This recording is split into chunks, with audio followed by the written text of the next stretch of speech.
This next reader has been with us for quite some time now, within the year. And he has a very unusual style within the context of his witness.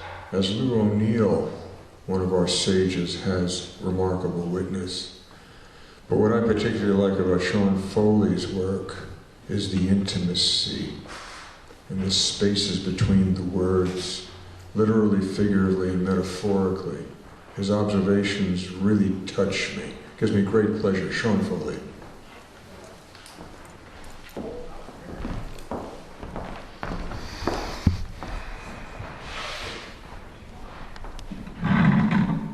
Thank you.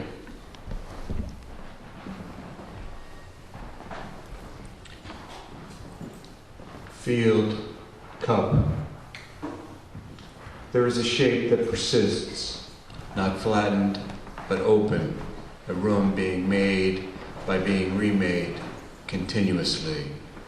A work to whose description I give the word field, a field bordered by solid fence of trees, and the unseen, imagined, mineral gray pieces of a yet remnant wall, a landscape bordered by a river, containing trees, surrounding a field, of shape given, in persistence, in opening, of shape made, within trees, a landscape filled with closing.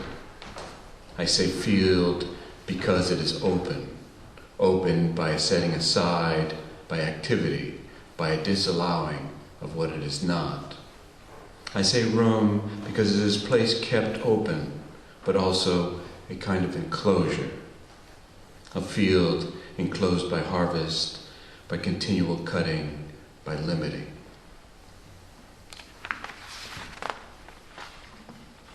What is fidelity but a kind of memory, a carrying forward bodily? Within this body there is a room being made and remade, a first activity involved in separation, a field from what is not field, a naming of things as they are held and as they are set aside, a starting but no plan of stop. The stopping is everywhere apparent, from height and distance, a kind of door laying down in the rough garden of the world, defining by closing an interior and also a keeping out. From beginning carpentry, there is a ribbon of molding named exterior stop.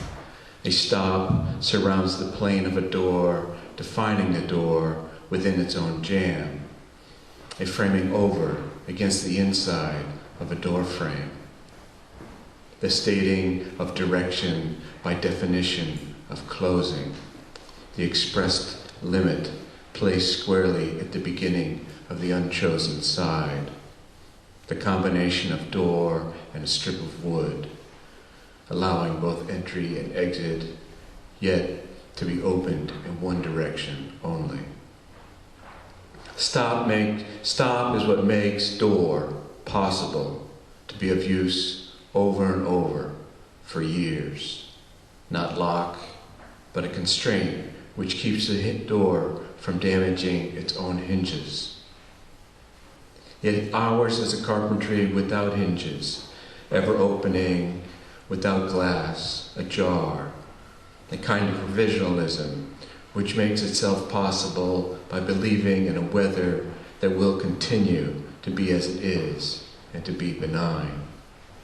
Seasons reconstructed over and over in a kind of fidelity of hinged return. To take into ourselves again and again what memory and earth spill out, to continue over a knowledge of unsustainability. Over years. If I stand within one stream long enough, this action makes a kind of stop around which water moves. There is some part of me fitted to your description, that by emptying and emptying does not close.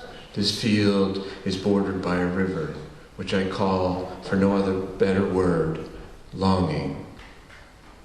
And as I wade out, the space I leave behind me is held briefly as a cup, which takes in light and then closes again as water moves to fill it in, and opens again as I move.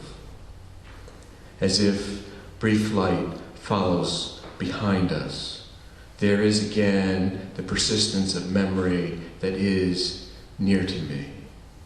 And yet, all that is around, including ourselves, are moving.